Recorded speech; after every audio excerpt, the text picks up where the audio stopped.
6월 23일 아침 저희들에게 주시는 하나님 말씀 출애굽기 15장 19절로 27절까지 말씀입니다. 바로의 말과 병거와 마병이 함께 바다에 들어가매 여호와께서 바닷물을 그들 위에 되돌려 흐르게 하셨으나 이스라엘 자손은 바다 가운데서 마른 땅으로 지나간지라. 아론의 누이 선제자 미리암이 손에 소고를 잡음에 모든 여인도 그를 따라 나오며 소고를 잡고 춤추니 미리암이 그들에게 화답하여 이르되 너희는 여호와를 찬송하라. 그는 높고 영화로우시며 말과 그 탄자를 바다에 던지셨음이로다 하였더라.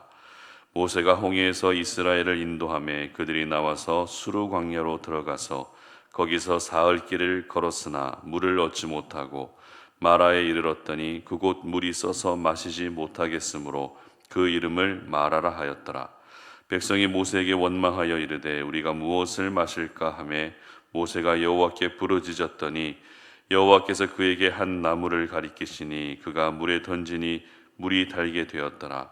거기서 여호와께서 그들을 위하여 법도와 율례를 정하시고 그들을 시험하실세.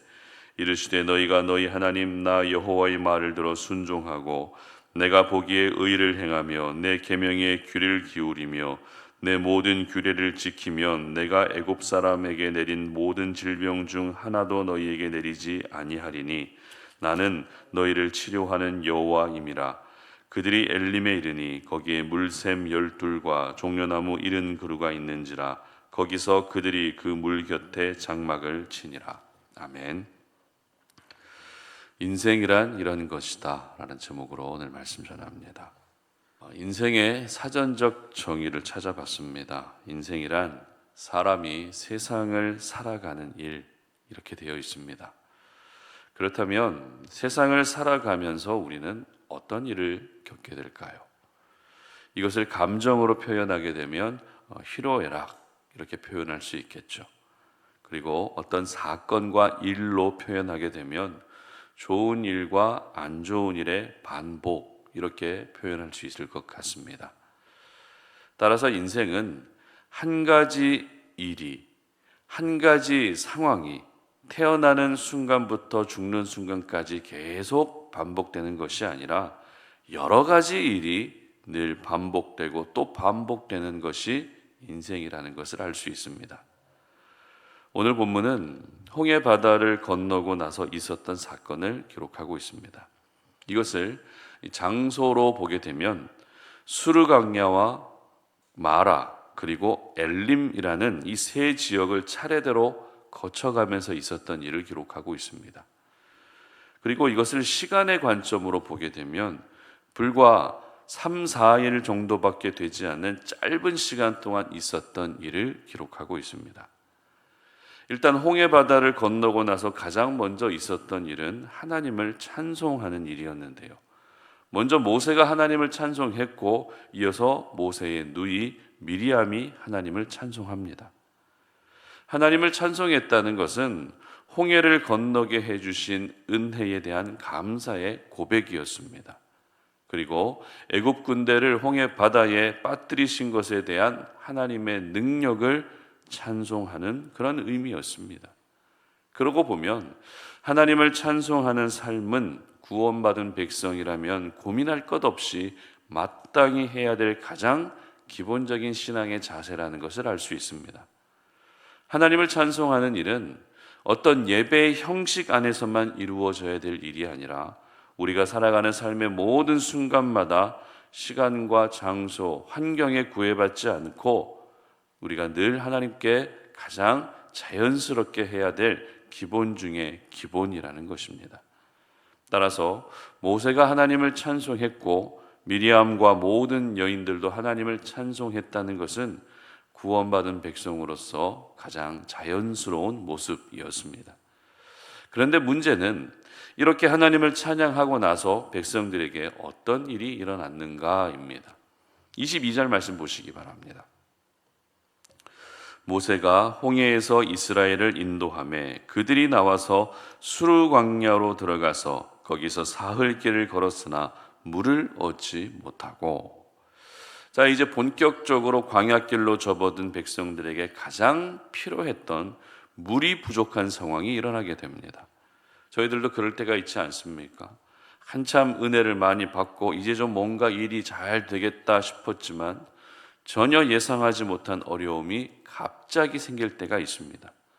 그러면 조금 전까지만 해도 충만해했던 은혜의 배터리가 조금씩 닳게 되고 결국 어려움이 해결되지 않으면 은혜의 배터리가 완전히 방전돼 버린다는 것입니다.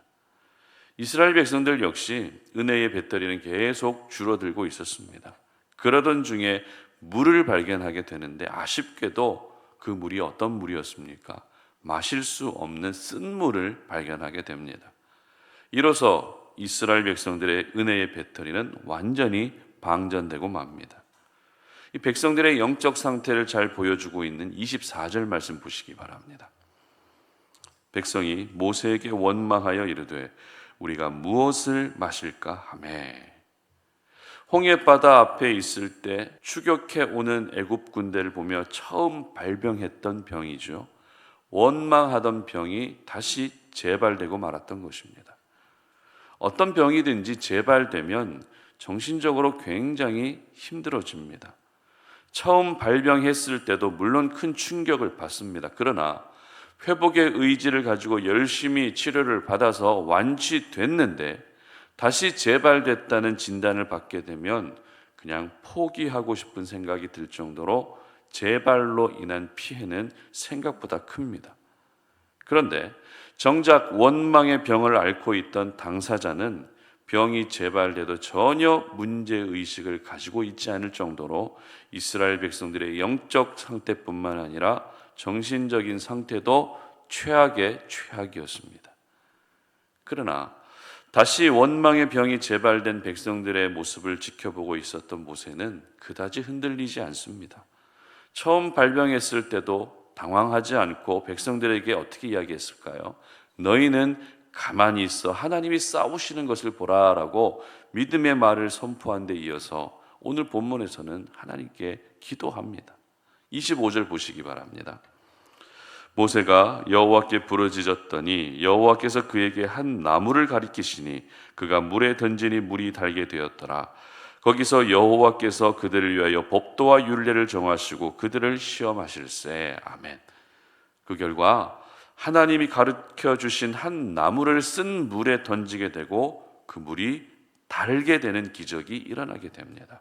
그리고 그곳에서 법도와 율례를 정하시죠. 무슨 말입니까? 이제 앞으로도 많은 고난과 어려움이 따르겠지만 너희들은 말씀에 순종하기만 하면 광야 생활 가운데 특히 건강 때문에 어려움을 겪는 일은 절대 없을 것이라고 약속해 주신 것입니다. 그리고 이 약속을 근거로 하나님 자신을 치료하는 하나님, 여호와 라파라고 소개하십니다. 앞서 하나님이 자신을 소개하실 때 전능의 하나님이라고 소개하신 적이 있었습니다. 전능의 하나님도 대단한 하나님이지만 이제 힘든 광야 생활에 접어든 백성들에게 가장 실제적인 도움이 되는 하나님의 모습은 치료하는 하나님입니다. 왜냐하면 광야 생활 중에는 먹는 것도 충분하지 않고 아침 저녁에는 추위와 싸워야 되고 낮에는 또 더위와 싸워야 되기 때문입니다. 그리고 험한 광야를 걷다 보면 발이 부르틉니다. 그리고 야생 짐승과 접촉하는 일이 많아지게 되면서 전염병의 위험도 높아지기 때문에 지금 이스라엘 백성들에게는 치료하는 하나님, 여호와 라파의 은혜가 가장 필요한 순간이었습니다. 바로 이런 상황에서 너희들 말씀에 순종하기만 하면 절대 질병 때문에 육신의 연약함 때문에 힘들어질 일은 없다고 약속해 주셨던 것입니다. 그런데 마라의 쓴물을 달게 바꾸시면서 하나님이 백성을 시험하셨다고 기록합니다. 자, 이게 무슨 말인가 하면 27절 말씀 읽어봅니다. 그들이 엘림에 이르니 거기에 물샘 12과 종려나무 70그루가 있는지라 거기서 그들이 그 물 곁에 장막을 치니라. 아멘. 마라의 쓴물이 단물로 변하는 기적이 있고 나서 엘림으로 갔더니 거기 뭐가 있었다고요? 12개의 물샘과 종려나무 70그루가 있었다는 것입니다. 다시 말해서 충분한 물과 쉴 수 있는 그늘이 이미 준비되어 있었다는 것입니다. 그러니까 마라의 쓴물 사건은 엘림의 은혜를 경험하기 전에 백성을 시험하신 사건이었던 것입니다. 일반적으로 시험의 목적은 더 강한 사람으로, 더 단단한 사람으로 훈련시키기 위함이죠.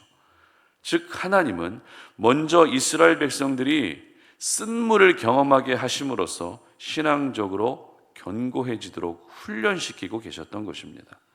자, 여기까지가 바로 수르강야와 마라 그리고 엘림에서 있었던 일들입니다. 먼저 하나님을 찬송했습니다. 그 다음으로는 물을 얻지 못했습니다. 그 다음으로는 물을 얻었지만 마실 수 없는 쓴물이었고 그래서 모세를 원망하기도 했습니다. 그리고 모세는 하나님께 기도했고 하나님은 쓴물을 단물로 바꾸어 주셨습니다. 그리고 백성을 시험하셨고 결국 엘림의 은혜를 허락해 주셨습니다. 이처럼 일주일도 안 되는 짧은 시간에 이 세 지역에서 있었던 일만 해도 정말 많은 일들이 있었다는 것을 우리는 한눈에 확인할 수 있습니다. 그렇습니다. 이것이 바로 우리의 삶이고 우리의 인생입니다. 하나님을 찬양하며 은혜를 받다가도 생각지도 않은 어려움을 겪으면서 원망할 때도 있습니다. 그러나 하나님이 베풀어 주시는 은혜로 다시 살게 됩니다. 그리고 살아가는 순간순간마다 나를 훈련시키시려는 하나님의 시험이 얼마나 많이 있습니까? 애굽에서 구원받은 이스라엘 백성들의 짧은 처음 일주일 시간 동안에도 이렇게 많은 일들이 일어났는데 저희들의 삶 속에서는 더 많이 일어나면 일어났지 이보다 적게 일어나지는 않을 겁니다. 이것이 바로 우리의 인생이라는 것입니다.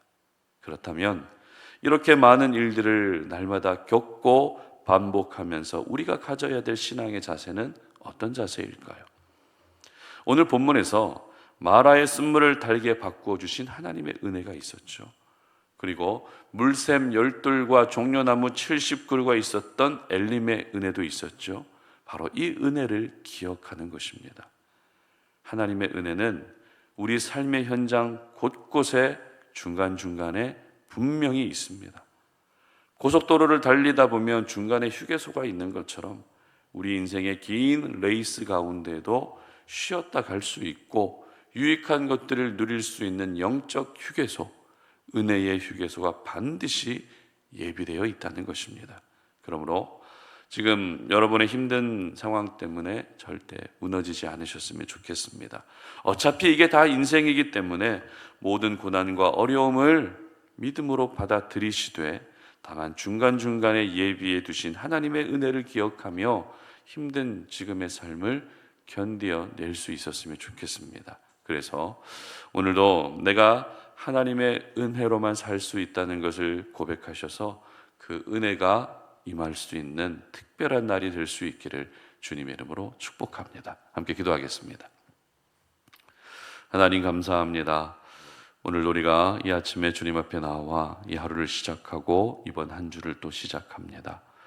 이번 한 주 우리 삶 가운데 일어나게 될 많은 일들, 분명히 웃을 일도 있고 슬플 일도 있고 마음이 어려워질 일도 있지만 또 평안이 찾아오는 일들도 있을 것입니다.